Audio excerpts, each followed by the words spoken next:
그동안 제가 이제 겟세마네에서 승천까지 예수님의 생애와 복음에 대해서 시리즈로 설교를 하고 있습니다. 오늘 6번째 시간, 갈바리의 십자가를 바라보라, 이 제목으로 여러분이 잘 아시지만 좀 상세하게 제가 설명을 좀 드리려고 합니다. 예수님께서 십자가를 지시기 전에 그 순환당한 그 지나간 시간들의 이야기를 잠깐 다시 말씀을 드리겠습니다. 최후의 만찬 시간을 통해서 예수님께서 자신의 십자가 죽음을 예고하셨고, 거기에서 이제 유다가 배신해서 먼저 나가버리는 이제 그런 장면이 나오죠. 그 다음에 예수님께서 이제 만찬을 마치시고 겟세마네 동산으로 가셔서 기도하시는 장면이 나옵니다. 그야말로 사투를 벌이는 이 사탄과의 싸움 속에서 피땀을 흘리시면서 이제 기도하십니다. 이때 제자들이 무관심하게 졸았던 이야기 우리가 잘 알고 있습니다.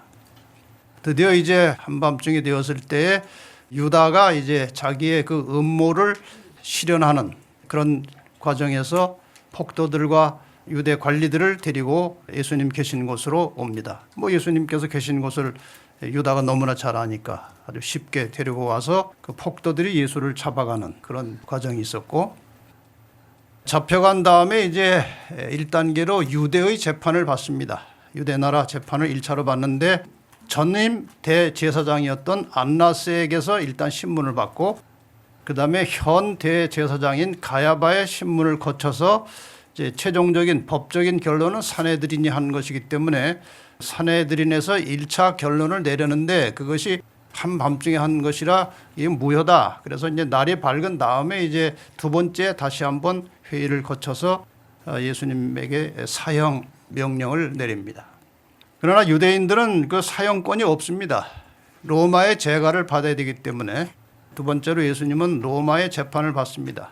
빌라도에게 재판을 받았는데 빌라도가 이것저것 하다가 헤롯에게 보냅니다. 헤롯도 해결이 안 되니까 다시 빌라도에게 보내고, 이제 빌라도가 내키지는 않았어요. 빌라도가 예수님 보니까 전혀 죄인이 아니에요. 근데 그 분위기에 압도돼 가지고 여기에서 예수를 무죄로 했다가는 자기의 그 명이 길지 않을 것 같아 가지고 나는 죄가 없는 것 같은데 그러나 너희들 마음대로 해라. 이렇게 결론을 내려버립니다. 어쨌든 마침내 사형 선고를 받았고, 사형 방법은 그 당시 가장 흉악한 죄인들을, 중죄인을 죽이는 방법, 십자가형. 그 사형 방법이 여러 가지가 있었지만 아주 최고로 흉악한 죄인들에게 내리는 형벌이 십자가형입니다. 십자가형을 언도했고, 그 십자가형을 집행할 장소는 골고다 혹은 갈바리, 이렇게 장소까지 정해졌습니다. 이 골고다라고 하는 것이나 갈바리라고 하는 것이나 같은 장소입니다. 이 골고다는 아람어고 갈바리는 그 당시 로마에 상당히 널리 쓰이던 라틴어입니다. 같은 장소고 뜻은 둘 다 해골이라는 뜻을 가지고 있습니다. 어쨌든 예수님께서는 유월절 만찬 이후에 물 한 모금도 못 마셨습니다. 그 다음에 겟세마네 동산에서 사탄의 대리자들과 아주 격렬한 투쟁을 가지셨고, 그 다음에 유다의 배신과 제자들의 도망하는 장면을 예수님께서 목격하셨고, 7차례의 신문과 재판을 받으셨고, 2번 채찍에 맞으시고, 그 과정 속에서 주변 사람들의 온갖 모욕과 조롱을 받으시고 비난과 욕설을 들으시고 이제 마침내 사형 선고를 받으신 것입니다. 자, 그런데 이제 사형 선고는 갈바리에서 집행하게 되기 때문에 이제 갈바리로 이제 떠나는 것입니다. 재판장에서 갈바리로 가는 거예요. 그런데 이 갈바리로 가는 길에서 상당히 중요한 일이 2가지가 있었습니다. 예수님께서는 이제 그 과정 속에서 육체적으로 정신적으로 지칠 대로 지치셨습니다. 아주 탈진 상태에 있었습니다. 근데 그 완전히 정신적으로 신체적으로 탈진된 상태에서 그 십자가를 자기가 짊어지고 골고다까지 가는 거예요. 그 사형 방법이 그렇습니다. 근데 재판장에서 골고다까지 거리가 약 800m 됩니다. 그 긴 거리를 그 무거운 이제 십자가를 짊어지고 가는데 그 도무지 감당할 수 없는 것이죠, 상황적으로. 이러한 상황에 대하여 마태복음 27장 26절로 30절에 이렇게 기록이 되어 있습니다. 총독의 군병들이 예수를 데리고 관정 안으로 들어가서 온 군대를 그에게로 모으고 그의 옷을 벗기고 홍포를 입히며 가시관을 엮어 그 머리에 씌우고 갈대를 그 오른손에 들리고 그 앞에서 무릎을 꿇고 희롱하여 이르되 유대인의 왕이여 평안할지어다 하며 그에게 침 뱉고 갈대를 빼앗아 그의 머리를 치더라. 희롱을 다한 후 홍포를 벗기고 도로 그의 옷을 입혀 십자가에 못 박으려고 끌고 나가니라. 그러니까 지금 이 장면은 예수님의 죄목이 무엇인가 하면 유대인들이 고소한 것이 자기를 왕이라고 한다 이렇게 고소를 했어요. 왕도 아닌 것이 자기를 왕이라고 한다 이렇게 고소를 했기 때문에 이 사람들이 지금 너 그럼 왕처럼 한번 행세해봐라 하고 놀리는 거예요. 그래서 왕이 입는 홍포를 입히고 그 다음에 왕이 관을 쓰니까 가시관을 씌우고 왕이 또 홀을 가지고 있으니까 홀 대신에 갈대를 손에 들려가지고 놀리는 겁니다. 근데 그 갈대가 우리가 하는 거 흔들흔다는 갈대가 아니고 대가 상당히 줄기가 아주 빳빳한 그런 갈대입니다. 이래서 예수님은 정말 어떤 인간도 경험할 수 없는 그런 고통, 수치 이런 것들을 아주 남김없이 당했어요. 그런데 한마디면 그 자기를 놀리고 희롱하는 인간들을 그냥 한꺼번에 다 쓰러뜨릴 수도 있는 분인데 참으신 것입니다. 우리를 위해서 참으셨어요. 드디어 이제 십자가를 지고 성문 밖을 나갑니다. 히브리 13장 12절에 보면 그러므로 예수도 자기 피로써 백성을 거룩해 하려고 성문 밖에서 고난을 받으셨느니라. 그 성 안에서도 얼마든지 사형 집행할 수 있었고 죽어도 괜찮아요. 근데 성문 밖으로 내보내서 죽게 한 것에도 의미가 있는 것입니다. 아담과 하와가 범법했을 때 거룩한 장소인 에덴 동산에서 추방됐습니다. 의인이신 예수 그리스도, 살인죄를 비롯한 중대한 죄를 저지른 범법자 중에 하나로 취급을 받으셨습니다. 그리스도가. 그래서 거룩한 도성 예루살렘 안에서 죽으면 안 되는 거예요. 그래서 바깥으로 내쫓아낸 것입니다. 예루살렘 밖으로 나가서 죽으라는 거예요. 그런데 참 아이러니한 것이 이 성이 거룩하기 때문에 너 같은 죄인은 여기서 죽으면 안 된다고 내쫓았는데 예수님은 백성을 거룩해 하려고 돌아가셨다고 그랬어요. 죄악 세상에 살고 있는 이 범법자들을 용서하시고 거룩하게 하시려고 그 죄값을 자신이 대신 짊어지시고 두 사형수와 함께 범법자의 모습으로 십자가를 지고 성문 밖으로 나가시는 예수 그리스도의 모습을 여러분이 한번 상상해 보시기 바랍니다. 성 밖으로 쫓겨나는 너무나 큰 죄인이라 성 안에서 당신은 죽을 수 없어. 바깥으로 나가. 이런 취급을 받은 것입니다. 그런데 아까 말씀드린 대로 도무지 십자가를 지고 800m를 갈 수가 없는 겁니다. 그래서 첫 번째 일어난 사건이 구레네 시몬의 이야기입니다. 마가복음 15장에 21절 22절에 마침 알렉산더와 루포의 아버지인 구레네 사람 시몬이 시골로부터 와서 지나가는데 그들이 그를 억지로 같이 가게 하여 예수의 십자가를 지우고 예수를 끌고 골고다라 하는 곳, 번역하면 해골의 곳에 이르러. 우리가 구레네 시몬 하는데 구레네가 무슨 말인지 잘 모르시죠? 이 구레네라고 하는 것은 아프리카 북쪽에 리비아라고 하는 나라가 있는데 그 리비아 나라의 어느 한 지역 이름이에요. 그러니까 그 멀리서 아마도 많은 학자들이 추측하기를 유월절을 지키려고 예루살렘에 온 것입니다. 지금 유월절이 되면 각처에 흩어져 있던 유대인들 혹은 유대 혈통과 관련된 사람들이 예루살렘에 다 모여듭니다. 유월절을 지키러. 그 유월절 지키러 왔을 것이다. 그렇게 추측을 하고 있습니다. 그런데 이 상황이 상당히 지금 아주 복잡합니다. 지금 예수에 대해서 많은 사람들이 아주 무시하고 질시하고 있는, 그래서 그 분위기에서 예수를 동정했다가는 이단자로 몰릴 수밖에 없는 그런 상황이에요. 근데 이 내막을 잘 모르니까 이 구레네 시몬이라는 사람이 이거 지나가는 걸 이렇게 보는데 너무 참혹하거든요. 그러니까 아마도 아이고 왜 저럴까 하고 동정의 눈빛을 보인 것 같아요. 그러니까 로마 병정 중에 한 사람이 너 이리 와 해가지고 십자가를 지은 것입니다.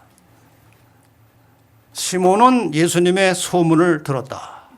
이 아들들이 예수를 깨달았어요. 그래서 이 아들로부터 예수에 대한 이야기를 얼핏 들은 겁니다. 그 아들들은 구주를 믿는 자들이었으나 그 자신은 그분의 제자가 아니었다. 갈바리까지 십자가를 지고 간 것이 시몬에게는 큰 축복이 되었다. 그는 그때 이후로 그 같은 섭리를 항상 감사히 여겼다. 그것은 그로 하여금 자진해서 그리스도의 십자가를 지게 하였고 항상 즐거움으로 그 십자가 아래 서게 하였다. 자, 이 사건이 있었고 얼마 후에 또 다른 하나의 일이 벌어졌습니다. 누가복음 23장 27절에 보면 또 백성과 및 그를 위하여 가슴을 치며 슬피 우는 여자의 큰 무리가 따라오는지라. 그 여자들이 이제 한 무리가 되어서 쫓아오는데 이 여자들은 막 가슴을 치고 우는 것입니다. 굉장히 용감한 여자들이에요. 왜? 지금 이 분위기로 봐서 예수님 편들면 그건 아주 불리한 상황입니다. 다 예수님을 대적하는데 예수님 편드는 것처럼 보이면은 그건 아주 그 당시로서는 감당하기 어려운 거예요. 그런데 이 여자들이 참 용감해요. 근데 이 성경에 보면요, 여자들이 참 대단해요. 예수님 무덤에도 누가 제일 먼저 쫓아왔어요? 여자가 먼저 쫓아왔어요. 아주 열심히 썼어요, 여자들이. 모든 사람들이 예수를 조롱하고 모욕하는 와중에 들려오는 이 여인들의 울음소리에 예수님이 관심을 가지시게 된 것입니다.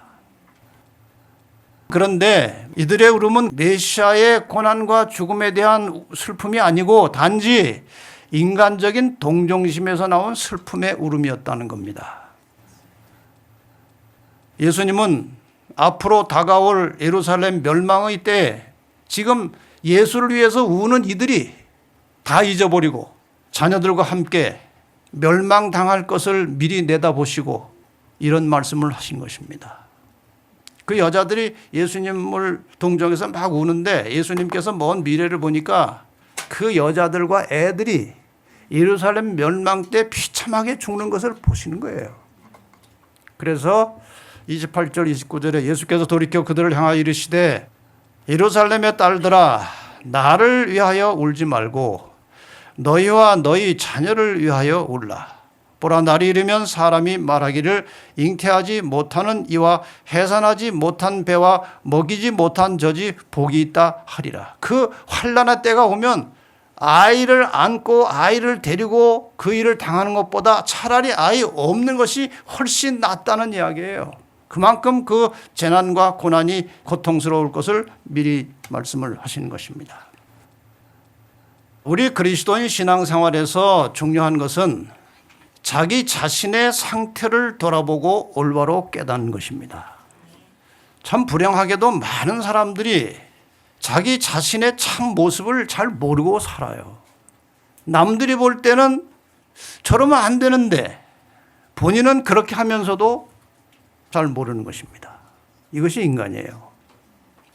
그래서 그리스도인은 항상 하나님의 말씀의 거울에 자신을 비추어보고 자신의 상태를 바르게 깨달아서 고침을 받는 신앙이 필요한 것입니다. 자신을 제대로 돌아보지 못하고 자신의 눈에 들보는 보지 못하고 남의 티를 보는 습성이 우리 대부분의 인간들이 가지고 있는 거예요. 그러나 우리가 하나님의 말씀을 자주 접촉하고 말씀을 통해서 순결하신 그리스도를 자주 만나다 보면 자기의 추하고 더러운 티까지 다 드러나게 돼 있어요. 항상 말씀을 가까이 대하시고 자신의 모습을 제대로 깨달아서 날마다 그리스도의 은혜로 고침받고 새로 태어나는 경험을 하시게 되기를 바랍니다. 이제 드디어 골고다에 도착을 했습니다. 십자가와 관련된 주변의 여러 가지 사건들을 좀 하나씩 차례대로 좀 살펴보겠습니다. 예수님의 이 십자가에 대해서 사복음서에 다 기록이 되어 있는데 어떤 내용은 마가복음에는 있는데 요한복음에는 없고 마태복음에는 있는데 요한복음은 없고 이런 차이들이 있어요. 그래서 제가 사복음에서 예수님의 그 십자가 순환에 관련된 것들을 다 찾아놓고 비교해가면서 빠진 것 없이 그냥 정리를 한번 해본 것입니다. 일단 이제 십자가에 못 박히는 일이 시작되었습니다. 마가복음 15장 23절 25절에 보면 로마 이제 병정들이 군인들이 몰약을 탄 포도주를 주었으나 예수께서 받지 아니하시니라. 아마 너무나 이 십자가에 못 박히는 것이 고통스럽기 때문에 약간의 그 마취 효과를 내도록 이것을 건넸는데 예수님은 맑은 정신으로 십자가의 고난을 받으셔야 하기 때문에 거절하셨습니다. 십자가에 못 박고 그 옷을 나눌세 누가 어느 것을 가질까 하여 제비를 뽑더라. 때가 제3시가 되어 십자가에 못 박으니라. 그 당시 제3시는 오늘날 우리 시간으로 오전 9시쯤 됩니다. 예수 그리스도를 상징하는 양 잡아 제사 드리는 일을 성전에서 성소에서 계속 진행하고 있었는데 그 당시에도 개인들이 양을 가지고 와서 드리는 그런 번제, 속죄제 이외에 제사장이 이제 주도해서 드리는 상번제라는 것이 있었어요. 하루에 2번은 의무적으로 상번제를 드리는데 그 오전의 상번제 시간이 오전 9시고 오후의 상번제 시간이 우리 시간으로 오후 3시예요. 근데 지금 예수님께서 십자가에 못 박힌 그 시간은 오전 상번제 드리는 우리 시간으로 하면은 9시, 성경의 시간은 제3시라고 되어 있습니다. 여기서 못 박혔습니다. 그러니까 얼마나 철저하게 예언적으로 성취되어 가는지 우리가 이것만 봐도 알 수 있어요. 예수님이 십자가에 못 박힌 시간이 성소에서 양이 죽는 그 시간이에요. 그때 못 박혔어요. 이때 이 장면을 누가 봤는가 하면은 그 어머니 마리아가 다 보고 있었습니다. 그녀는 예수님의 손이 십자가 위에 펴진 것을 보았다.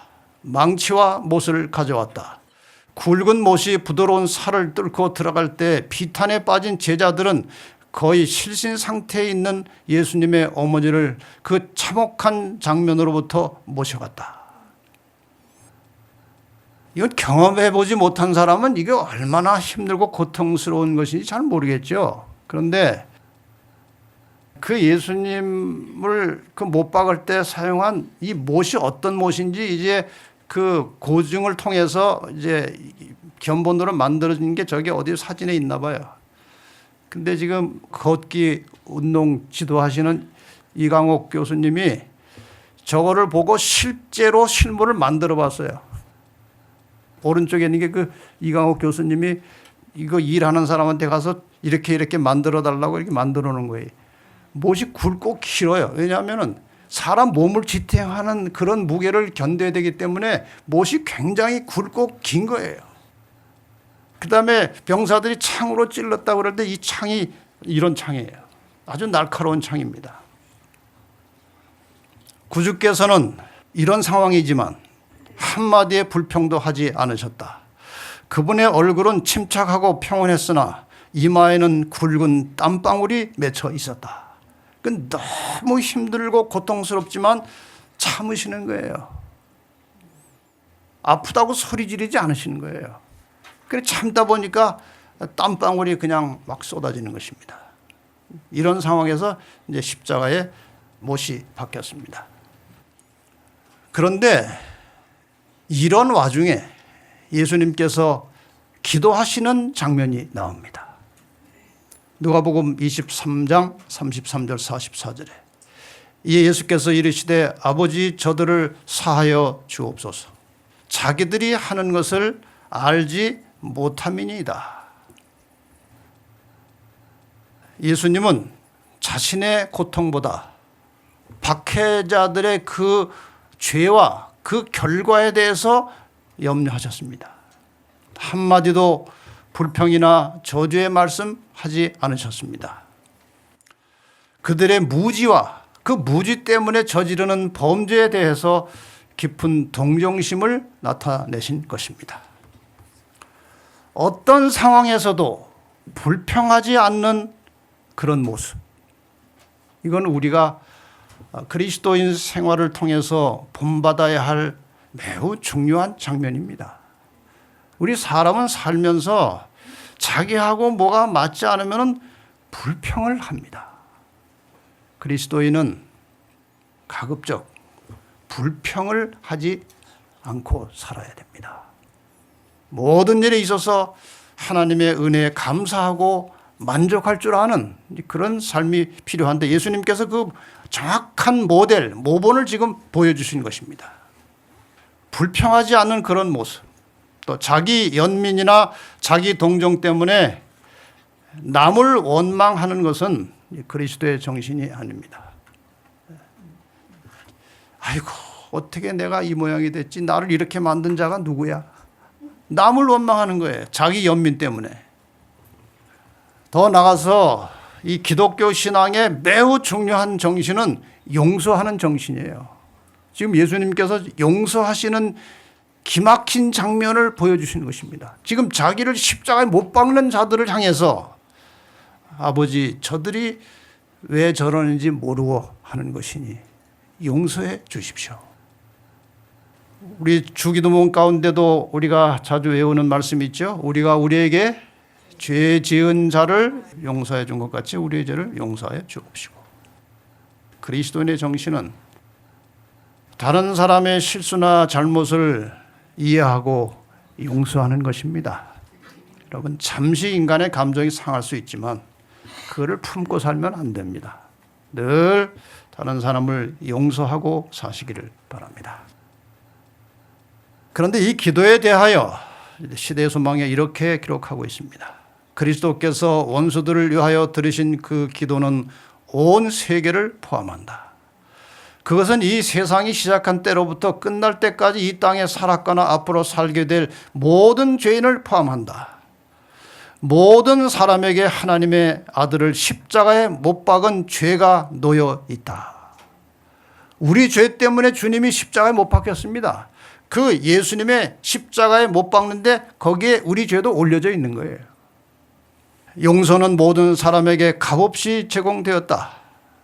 누구든지 원하는 자는 하나님과 화목할 수 있으며 영생을 유업으로 얻을 수 있다. 예수님께서 누구의 어떤 사람의 죄도 주님은 용서하기를 원하십니다. 우리가 원하기만 하면 용서받을 수 있는 것입니다.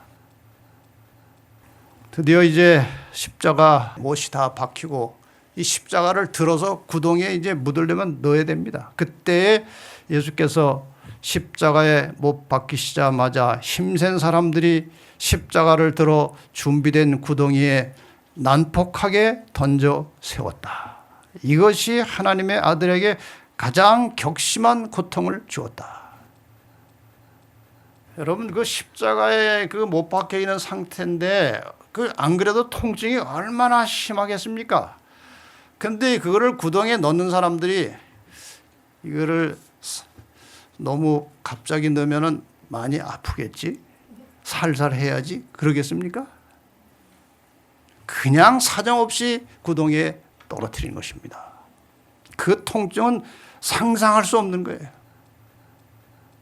자, 드디어 그렇게 해서 예수님은 이제 이렇게 십자가에 달리시게 되었습니다. 그런데 십자가에 죽을 때는 그 머리 위쪽에다가 무슨 죄로 죽었는지를 아마 기록하게 되어 있었나 봐요. 요한복음 19장에 보면은 19절로부터 빌라도가 패를 써서 십자가 위에 붙이니 뭐라고 썼습니까? 나사렛 예수 유대인의 왕이라 기록되었더라. 예수께서 못 박히신 곳이 성에서 가까운 거로 많은 유대인이 패를 읽는데 히브리와 로마와 헬라 말로 기록되었더라. 유대인의 대제사장들이 빌라도에게 이르되 유대인의 왕이라 쓰지 말고 자칭 유대인의 왕이라 쓰라 하니 빌라도가 대답하되 내가 쓸 것을 썼다 하니라. 지금 여기 제목을 나사렛 예수 유대인의 왕이라고 한 것은 유대인들이 예수님을 고소할 때의 제목이 뭔가 하면 자기를 왕이라고 한다는 거예요. 그래서 그 제목을 갖다 써붙인 거예요. 그랬더니 이것이 유대인들에게 거슬렸어요. 자칭자를 넣으라 이거예요. 그랬더니 이 빌라도가 약간 짜증스러운 말로 했을 것입니다. 내가 쓸 거 썼으니 너희 간섭하지 마라. 왜 그랬을까요?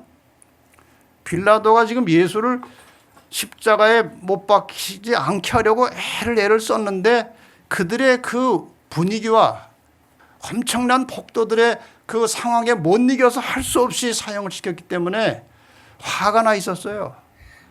그러니까 이 부분에 있어서는 냅둬 내 마음대로야 이렇게 한 거예요. 쉽게 말하면.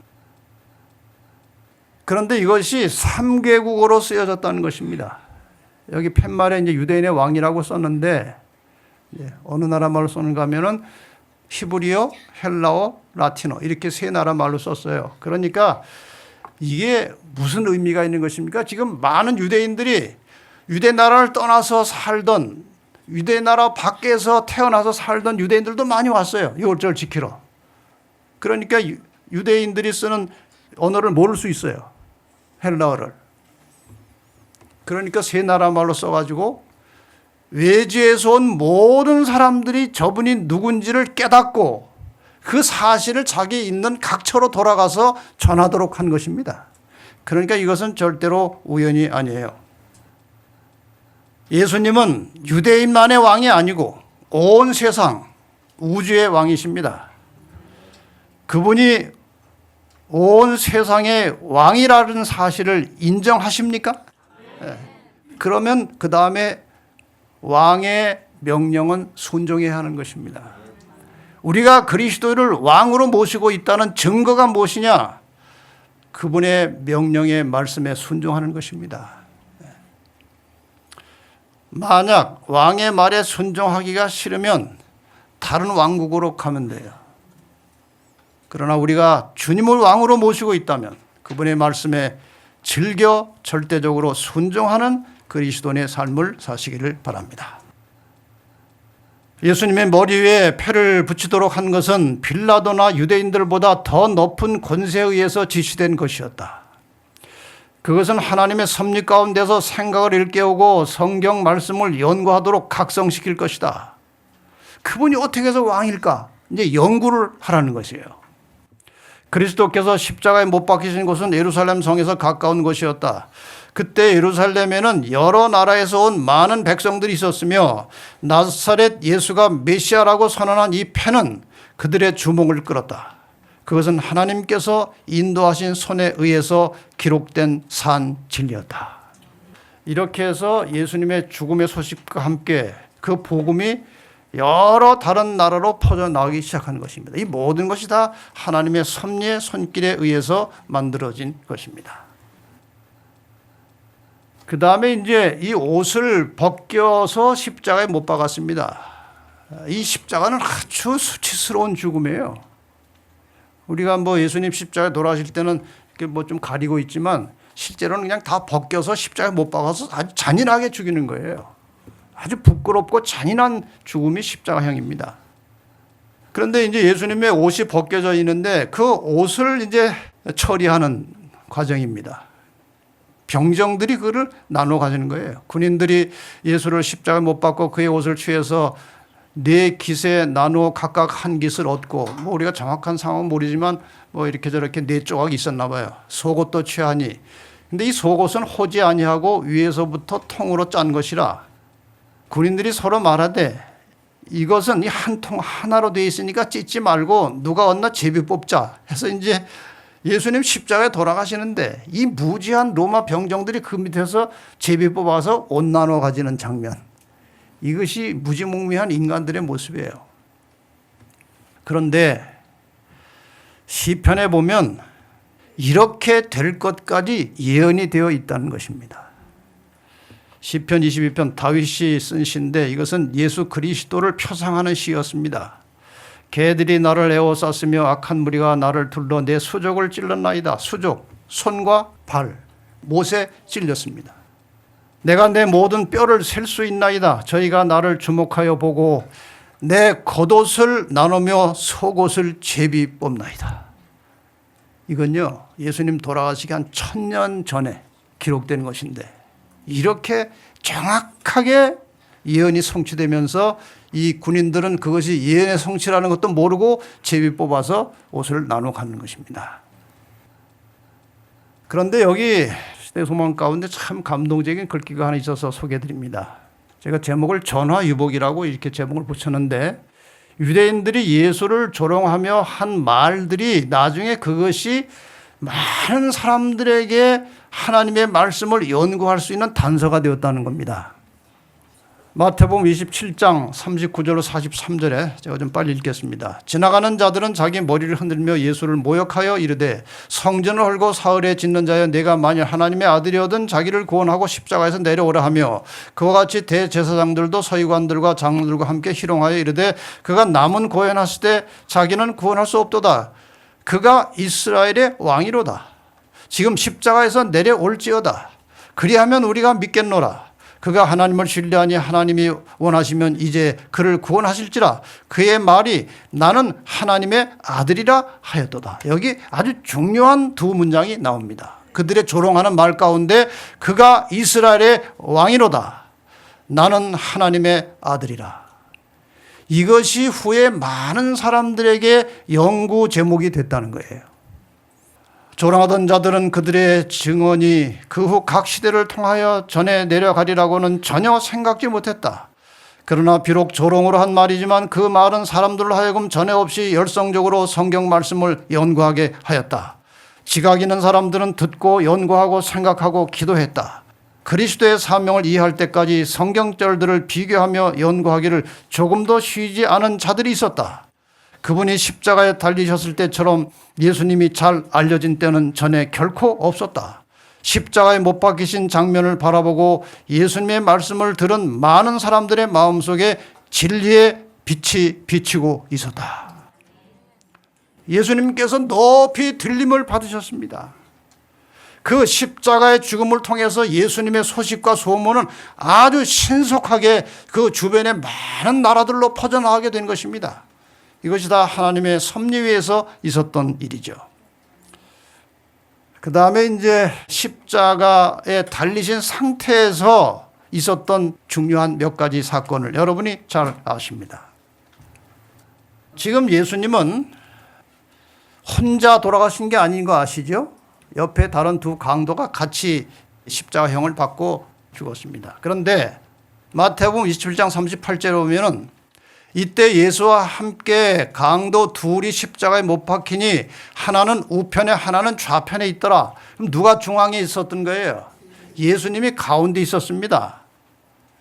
예수님이 이 흉악한 죄인들 가운데 있었다는 것은 셋 중에서 가장 나쁜 죄인이라는 의미예요. 그런 뜻으로 중앙에다가 세우는 것입니다.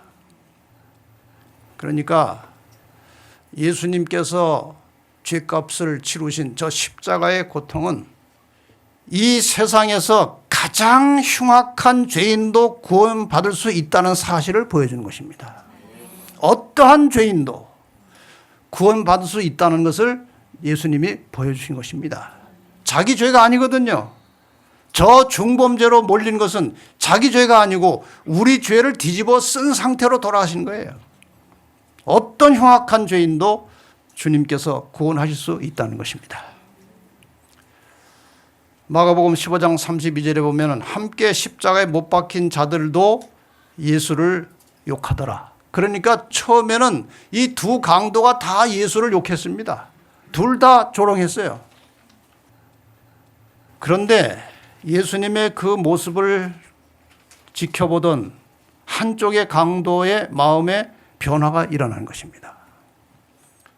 지금 자기들과 함께 저 십자가에 못 박혀 죽어가는 저분이 죄인은 물론 아니고 보통 사람이 아니라는 생각이 들었어요. 어렴풋이 그 예수에 대한 소문은 들었는데 이제 이 실제 현장에서 예수를 보니까 저분은 인류를 구원하는 메시아라는 사실을 깨닫게 된 것입니다. 그래서 지금 엄청난 반전이 시작됩니다. 자, 누가복음 23장 39절부터 그 이야기가 나옵니다.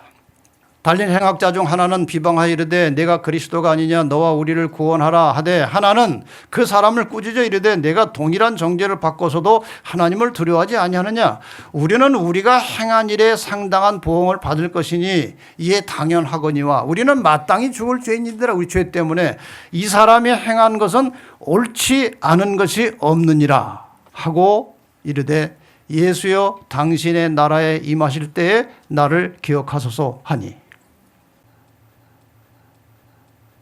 자, 이 대목 때문에 많은 사람들이 구원에 대해서 오해를 하고 있습니다. 당신의 나라에 임하실 때에 나를 기억하소서. 그러니까 지금 많은 개신교의 대부분이 예수님 당신 지금 죽으면 영원히 천당 갈 것 같은데 나를 좀 기억해 주십시오. 그렇게 해석하는 겁니다. 이걸 제가 확실하게 여러분에게 설명을 해드려야 될 것 같습니다. 여기 당신의 나라에 임하실 때라고 하는 임하실 때에 해당하는 헬라어는 원어는 엘코마이라는 거예요. 이 엘코마이라고 하는 말은 이 사복음서에 특별히 마태, 마가, 누가 이 공간복음에서 이 엘코마이라고 사용될 때는 무슨 뜻인가 하면은 예수님이 오시는 것. 여기 밑에 신현현이라는 게 있는데 신이 나타나는 것, 오시는 것을 말하는 것입니다. 이 단어가 그런 뜻이에요. 그러니까 이 강도가 당신이 지금 죽자마자 천당 가면 나를 기억해 달라는 게 아니고 당신이 이제 앞으로 나타나실 때 언제입니까? 재림하실 때를 말한 거예요. 그러니까 당신의 나라에 임할 때라는 이 애자 한자가 번역을 잘못하는 것입니다. 수많은 문제가 생겨나고 있어요. 애자를 뭘로 바꿔야 되느냐 하면 가자로 바꿔야 돼요. 당신의 나라가 임하실 때에 나를 기억하소서. 이렇게 해야 맞는 번역이에요. 실제로 영어 성경에 정확하게 이렇게 표현한 성경이 있습니다. 굿뉴스 트랜슬레이션, 굿뉴스 바이블에 보면은 And he said to Jesus, 그가 예수님께 말했다. Remember me, 나를 기억해 주세요. Jesus, 주님 저를 기억해 주세요. When you come as king, 당신이 왕으로 오실 때 나를 기억해 달라는 거예요. 확실합니까? 당장 천국에 간다는 말이 절대로 아니에요. 그랬더니 예수님께서 이르시되 내가 진실로 내게 이르노니 오늘날 내가 나와 함께 낙원에 있으리라. 오늘 내가. 그러니까 오늘 갔다는 거예요. 이건 오늘이 아니고 문장 전체를 보면은 약속을 당장 오늘 하겠다는 거예요. 내가 당장 약속하면 내가 다시 올 때 너도 그 나라에 함께 있게 될 것이다. 그날 낙원에 올라갔습니까? 예수님께서 3일 후에 부활하신 다음에 여인들이 와서 예수님을 만지려고 할 때 요한복음 20장 17절에 예수께서 뭐라고 말씀하셨어요? 나를 만지지 말라. 내가 아직 아버지께로 올라가지 못하였노라. 이해가 되십니까? 그런데 이 강도의 구원 요청은 겟세마네 이후에 계속된 예수님의 육체적, 심적 고통과 피로감을 말끔히 씻어주는 청량제 같은 소리였습니다. 그동안 계속 예수님은 무시당하고 모욕당하고 회방당하고 놀림당하고 그런 말만 계속 듣다가 당신의 나라가 오실 때 나를 기억해 주십시오. 그렇게 굴욕을 당하시던 예수님께서 이 강도를 통해서 영광을 받으신 것입니다. 그분은 죄인이 아니라 구원자라는 사실을 확증시켜주는 그런 사건이었습니다. 이것이. 예수님께서 왜 십자가의 고통을 치르시면서 돌아가셨는지 그 이유와 의미를 밝혀주는 그런 아주 의미심장한 사건이었습니다. 그러니까 이 강도의 회심과 구원은 기독교 구원관에 있어서 대단히 중요한 단서를 우리에게 제공하고 있는 것입니다. 구원이라고 하는 것이 인간의 어떤 행위나 선한 업적에 의해서 이루어지는 것이 아니고 전적으로 예수 그리스도를 나의 구원자이심으로 인정하고 믿을 때에 주어지는 선물이라고 하는 사실이 증명되는 것입니다. 이 강도의 과거 행위는 내놓을 것이 아무것도 없이 그냥 죽을 죄인이었습니다. 그런데 예수 그리스도를 메시아로 영접하고 그분이 자신의 구주라는 사실을 인정하고 구원을 요청할 때 즉시로 주님께서 내가 구원을 받았다. 이렇게 말씀하셨어요. 기독교 신앙은 과거를 묻지 않습니다. 기독교 신앙은 과거 종교가 아닙니다. 과거에 아무리 일을 많이 하고 믿음이 좋고 엄청난 일을 했어도 현재 상태가 불결하면 그건 끝입니다. 기독교는 현재 종교입니다. 여러분, 날마다 오늘 현재 주님을 의지하고 깨끗한 마음으로 사시기를 바랍니다. 몸과 마음이 다 가장 격심한 고통을 겪으시면서도 다른 사람만을 생각하시고 참여하는 영혼을 믿도록 격려하시는 무한하신 사랑의 예수님을 천사들은 놀라움으로 바라보았다. 천사들이 지금 그 예수님 십자가 돌아가신 현장에 다 많이 모여 있는 겁니다. 하늘에서도 볼 수 있을 것이고, 그분은 굴욕을 받으시면서도 선지자로서 예루살렘의 딸들에 대하여 말씀하셨고, 제사장과 대언자로서 그분은 당신을 살해하는 자들을 용서해 주시도록 아버지께 간청하셨다. 그분은 또 사랑하시는 구주로서 참회하는 도둑을 용서하셨던 것이다. 그러니까 예수님의 일생은 전적으로 철저하게 남을 위해서 희생하고 봉사하시고 헌신하고 사시는 삶이었습니다. 오늘 우리에게 하나님께서 그러한 신앙을 요구하십니다. 그리스도인들은 철저하게 남을 위해서 살도록, 다른 사람을 위해서 희생하고 봉사하며 살도록 주님께서 요청하십니다. 그런 삶을 사시게 되기를 바랍니다. 그 다음에 예수님께서 얼마나 효자이신지를 이 성경절은 또 우리에게 가르쳐주고 있습니다. 요한복음 19장 26절 27절, 예수께서 자기의 어머니와 사랑하시는 제자가 곁에 서 있는 것을 보시고, 그 사랑하시는 제자가 누굽니까? 요한이에요. 이 요한복음은 요한이 자기가 쓴 거기 때문에 자기 이름을 거기다가 넣지 않고 그냥 사랑하시는 제자가 이렇게 한 거예요. 곁에 서 있는 것을 보시고 어머니에게 말씀하시되, 이 십자가 고통 속에서 그 어머니를 보시는 거예요. 여자여 보소서 아들이니이다. 또 그 제자에게 이르시되 보라 내 어머니라 하신대.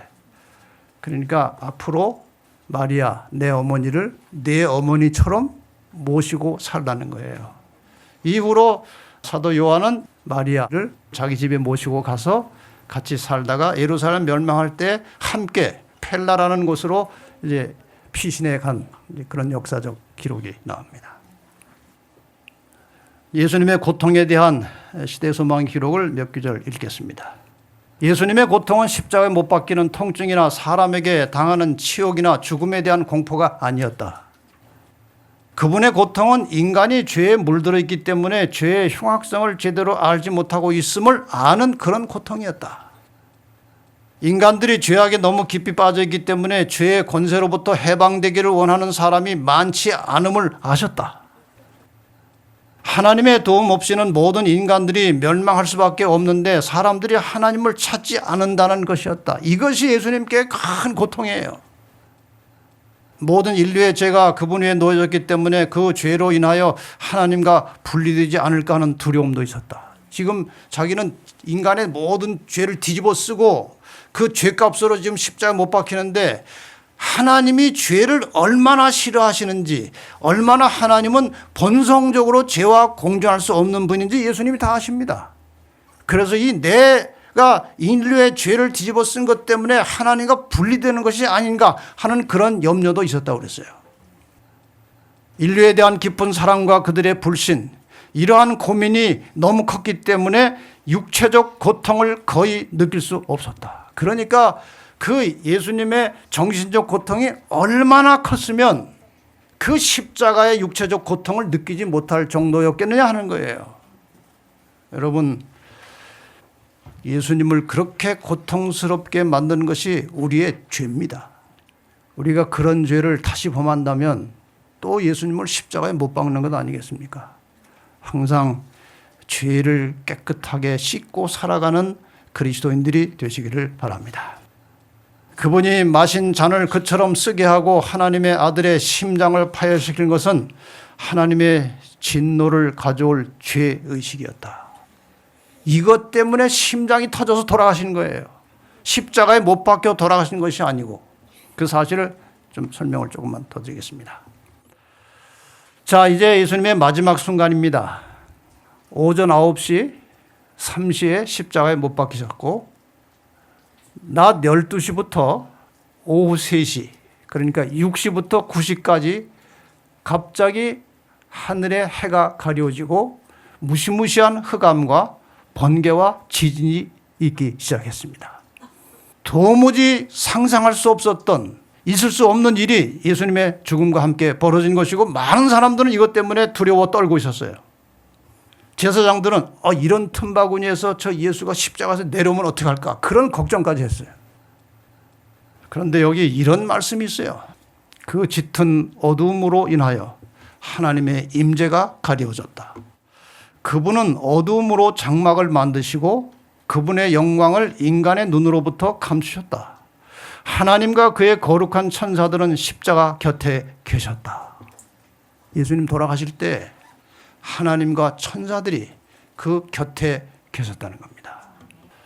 아버지께서는 아들과 함께 계셨으나 그분의 임재는 나타나지 않았다. 만일 하나님의 영광이 구름 속에서 번쩍였다면 모든 관중들은 멸망하고 말았을 것이다. 또 그리스도께서는 그 무서운 시간에 아버지의 임재하심에서 오는 위로를 받지 못했다.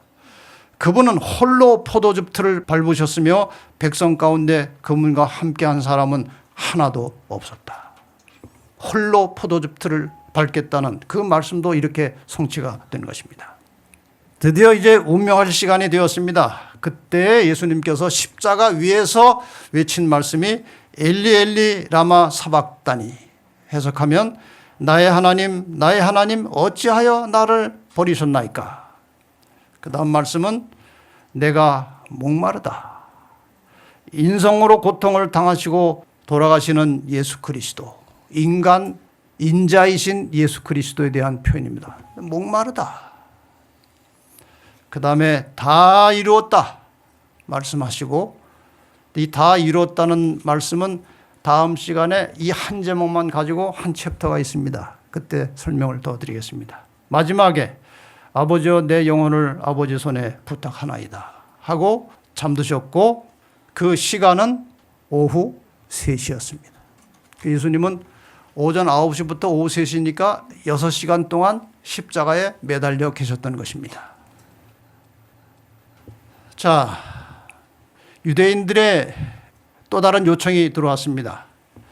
이 세 사람을 다 빨리 안식일 시작되기 전에 저 십자가에서 내려달라는 겁니다. 왜? 지금 유월절과 안식일이 같이 있기 때문에 굉장히 거룩한 시간인데, 이러한 때 저 죄수들이 십자가에 달려있는 것은 우리의 정서와 맞지 않고 우리에게 화가 있을지 모르니까 내려달라고 요청했어요.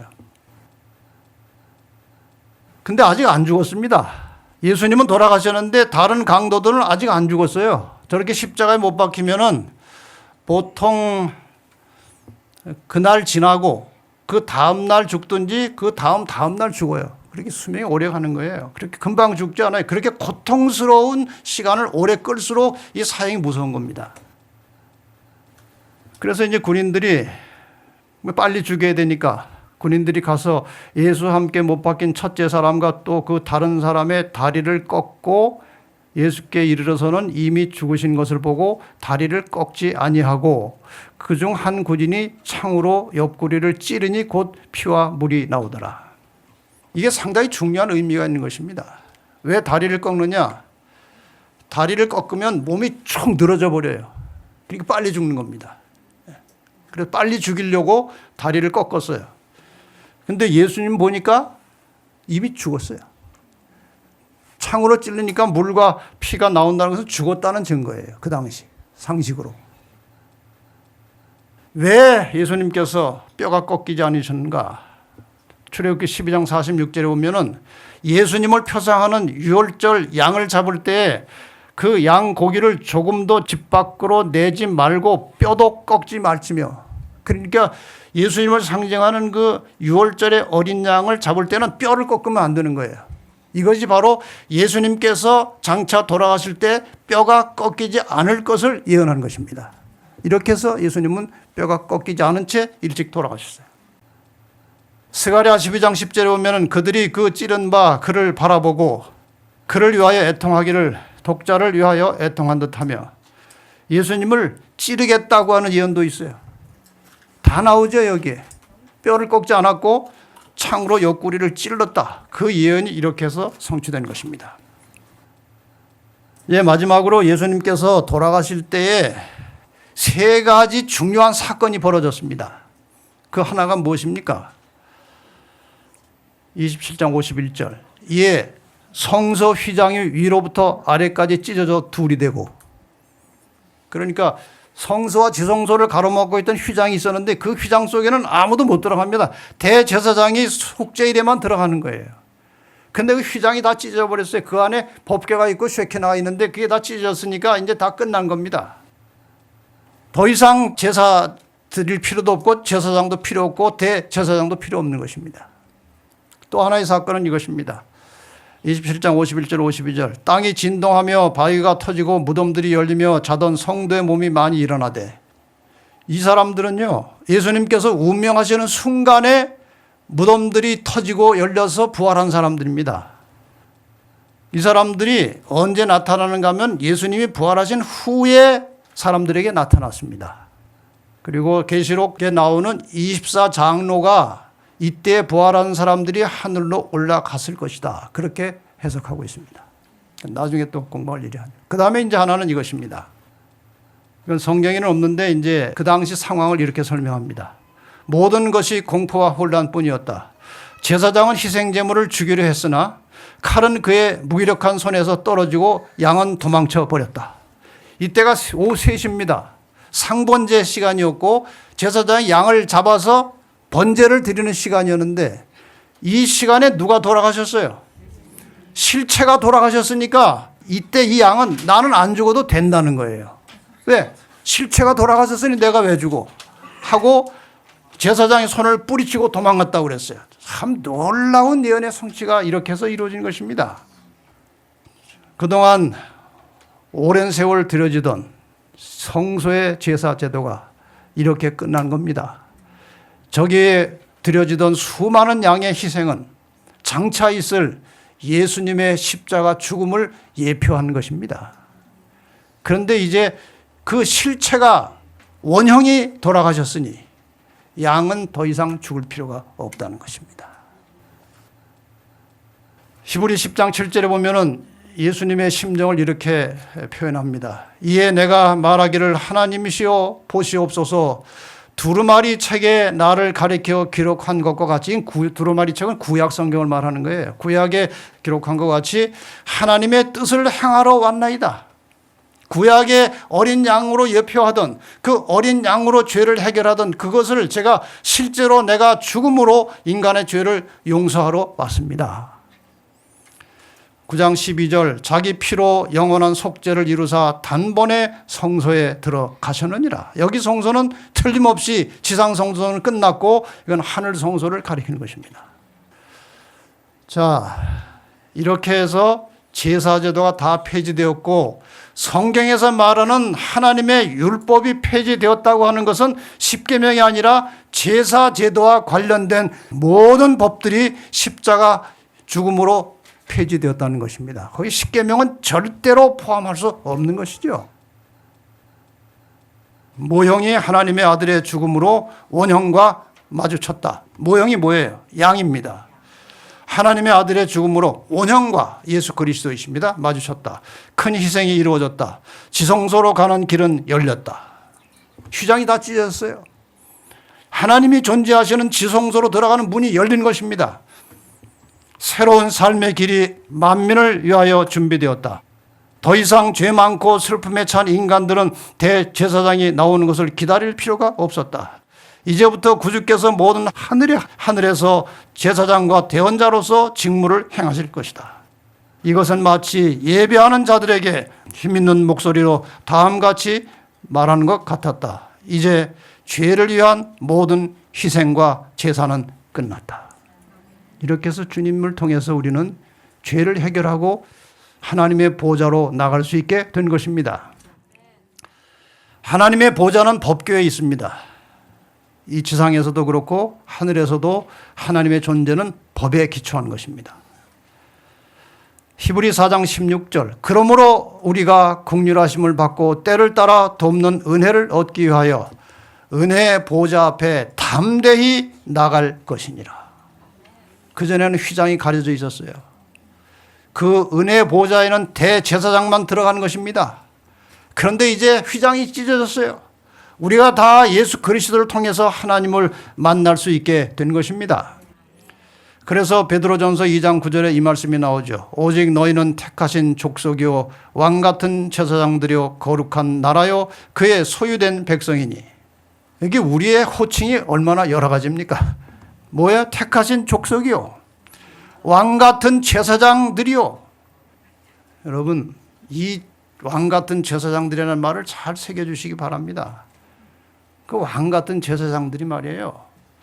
그 왕같이 행세하세요. 그런데 조그만 일 가지고 속상하고 그러지 말고 대범하게 모든 사람들을 이해하고 용납하고 왕같은 제사장처럼 사시기 바랍니다. 거룩한 나라요 그의 소유된 백성이니 이는 너희를 어두운 데서 불러내어 그의 귀한 빛에 들어가게 하신 자의 아름다운 덕을 선전하게 하려 하심이라.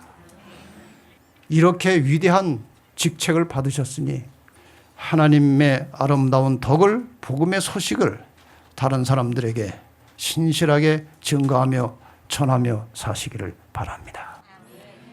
끝으로 이 성경절 같이 읽고 마치겠습니다. 왜냐하면 이 성경절을 여러분이 많이 암기하시는데 지금까지 드린 이 말씀을 제대로 이해를 하고 이 말씀을 읽으셔야 돼요. 먼저 지금 드린 말씀을 하나도 모르고 이것만 읽어가지고는 해결이 안 되는 것입니다. 그런데 지금 이 말씀을 다 들으셨으니까 이게 어떤 의미인지 같이 한번 읽겠습니다. 시작. 하나님이 세상을 이처럼 사랑하사 독생자를 주셨으니 이는 저를 믿는 자마다 멸망치 않고 영생을 얻게 하려 하심이니라. 실감이 나십니까? 이렇게 해서 우리가 예수를 믿음으로 영생할 수 있게 된 것입니다. 여러분 아무쪼록 알곡이 되시기를 바랍니다. 알곡으로서 주님 추수하러 오실 때 알곡으로 거두어 들여서 하늘 창고에 들어가는 그런 하나님의 신실한 종들이 되시기를 바라면서 말씀을 마치겠습니다.